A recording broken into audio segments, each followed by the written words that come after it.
ಮೂಡ ಹಗರಣ ಖಂಡಿಸಿ ಪ್ರತಿಭಟನೆ ಹಿನ್ನೆಲೆ ಮಂಡ್ಯದಲ್ಲಿ ಭಾರೀ ಪೊಲೀಸ್ ಭದ್ರತೆ. ಮಂಡ್ಯದ ಸಂಜಯ್ ವೃತ್ತದಲ್ಲಿ ಹೆಚ್ಚಿನ ಪೊಲೀಸರ ನಿಯೋಜನೆ. ಸಿಎಂ ಸಿದ್ದರಾಮಯ್ಯರವರ ರಾಜೀನಾಮೆಗೆ ಆಗ್ರಹಿಸಿ ಬಿಜೆಪಿಯಿಂದ ಪ್ರತಿಭಟನೆ. ಮೈಸೂರಿನಲ್ಲಿ ಹೋರಾಟಕ್ಕೆ ಬೆಂಗಳೂರಿನಿಂದ ಬಿಜೆಪಿ ರಾಜ್ಯಾಧ್ಯಕ್ಷರಾದ ಬಿವೈ ವಿಜೇಂದ್ರರವರ ಆಗಮನ ಹಿನ್ನೆಲೆ ಮಂಡ್ಯದಲ್ಲಿ ವಿಜೇಂದ್ರರನ್ನ ಸ್ವಾಗತಿಸಿ ಜೊತೆಗೆ ಪ್ರತಿಭಟನೆ ನಡೆಸಲಿರುವ ಬಿಜೆಪಿ.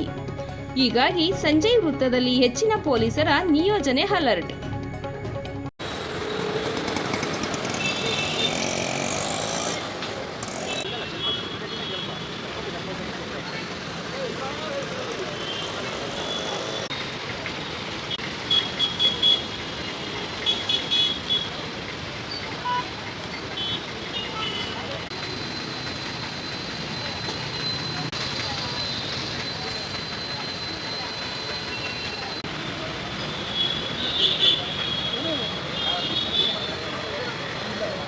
ಸಬ್ಸ್ಕ್ರೈಬ್ ಬಟನ್ ಮೇಲೆ ಕ್ಲಿಕ್ ಮಾಡಿ ಹಾಗೂ ನಮ್ಮ ಹೊಸ ವಿಡಿಯೋ ನೋಟಿಫಿಕೇಷನ್ಗೋಸ್ಕರ ಪಕ್ಕದಲ್ಲಿ ಕಾಣುವ ಬೆಲ್ ಬಟನ್ ಮೇಲೆ ಕ್ಲಿಕ್ ಮಾಡಿ ಹಾಗೂ ಲೈಕ್ ಮಾಡಿ, ಶೇರ್ ಮಾಡಿ, ಕಮೆಂಟ್ ಮಾಡಿ.